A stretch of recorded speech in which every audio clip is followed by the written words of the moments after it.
Hey, I'm Eddie, and the Pocket meta is about to explode with the new expansion. So in 3 days we've got the new Celestial Gardens. So in 3 days we've got the new Celestial Guardians pack coming out.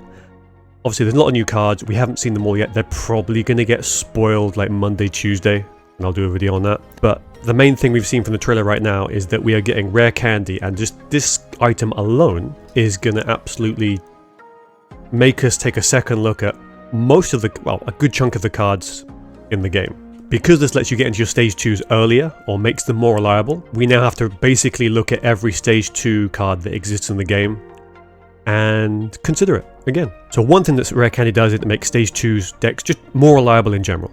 The new thing that actually allows is on your second turn, where you'd normally evolve into stage 1, there's a possibility, if you have the cards, to go into a stage 2.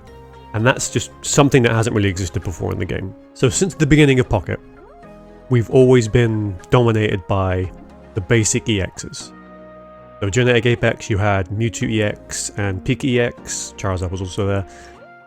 And then pretty much all of these cards, except for probably the new Pikachu EX, has been in dominant decks during the game's time. The thing with rare candy is, we now have to go back and look at every stage 2 to see if they're worth playing. And I think when you're reviewing these cards, you can look at them under a few different criteria. So the first criteria is, does it attack for 1 to 2 energy? So out of the 54 stage 2s, there are 16 cards which have 1 or 2 energy attacks. So thanks to rare candy, you can now, because you can go into the stage 2 on your second energy, these are all worth looking at. So Beedrill, Alakazam, Greninja. Because these can attack so rapidly, they're absolutely worth looking at. So for example, Infernape EX can come out on your second energy and just do 140 Flare Blitz, which is pretty nuts.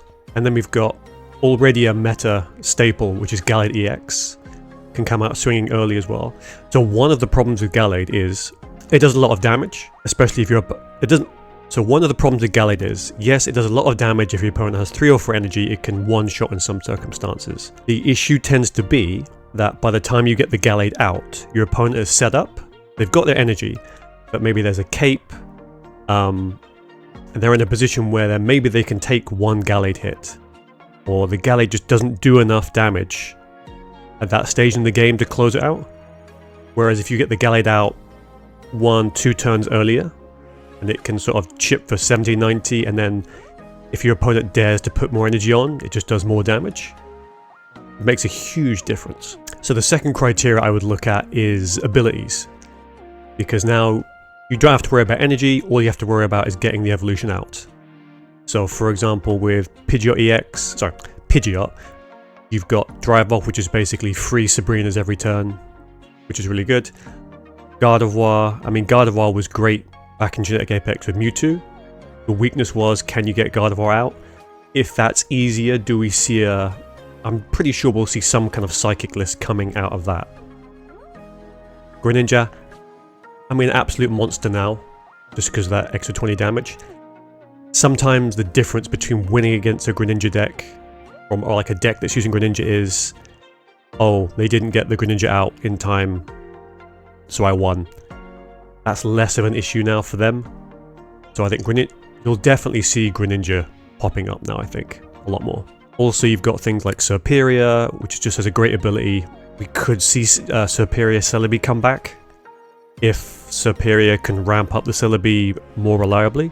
I think Grass probably struggles to have something else to go with Serperior other than Celebi. Garchomp, the shearing is just generally quite good.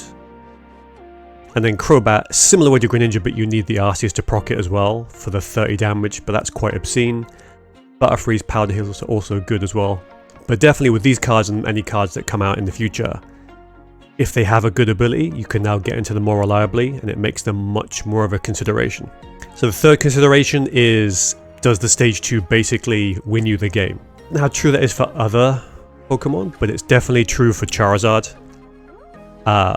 If you imagine a scenario where you go into Charizard in your second turn, you only really need like 2 decent Inferno dances from the Moltres in front, and then you come out, like if this thing has 5 energy on it and you come out, that's usually game over. If it has 4, probably still game over, because if it comes out that fast, like what can you do against it before it goes into the second Crimson Storm?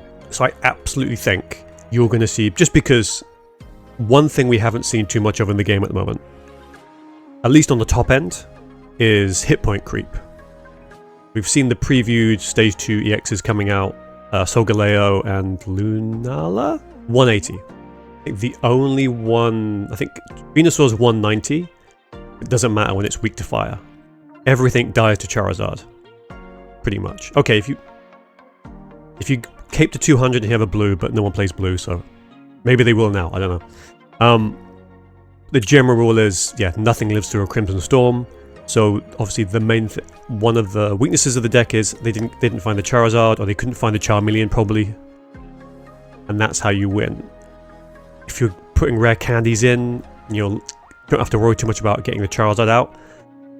Charizard exists, it has always existed in the meta simply because of that 200 damage.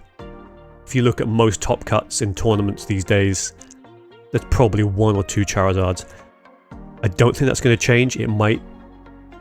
If I had to put money on what deck are you going to see in that first sort of weekend of everyone going nuts and experimenting with the cards, I would put Charizard EX at the top.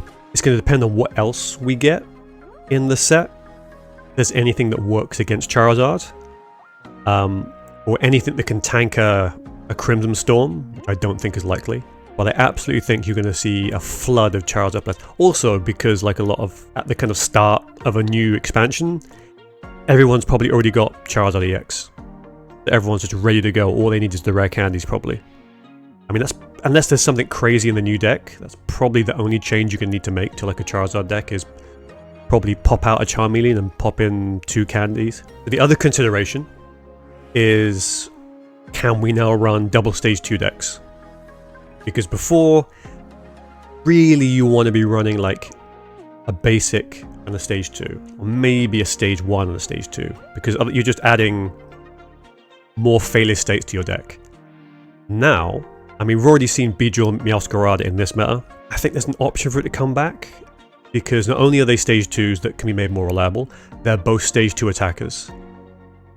Meowscarada is very good into the current like EXs, and if you can get it out fast enough, it can start doing 130 before they have energy enough to sort of fight back.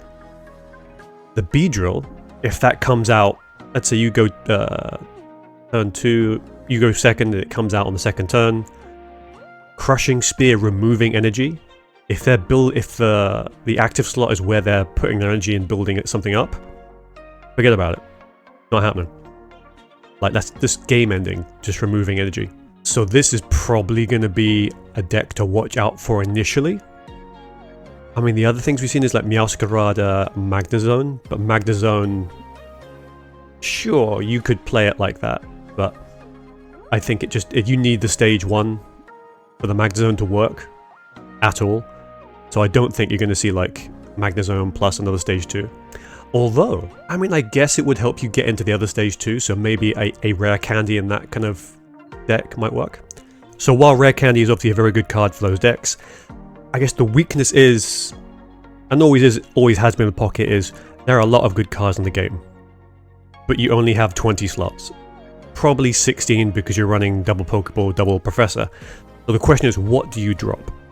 So that's the kind of trade-off now, is that a lot of existing stage 2 decks and ones that are going to get built is, what do you drop? Because you're now basically running double ball, double Professor, at least 1, maybe 2 candies. So at that point it's 14 cards left.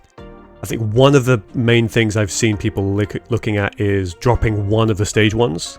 So for example, if you're running a Charizard deck, you'd run 2 Charizard, 2 Charmander, 1 Charmeleon, and then 2 rare candies, which means then you have to drop 1 more card.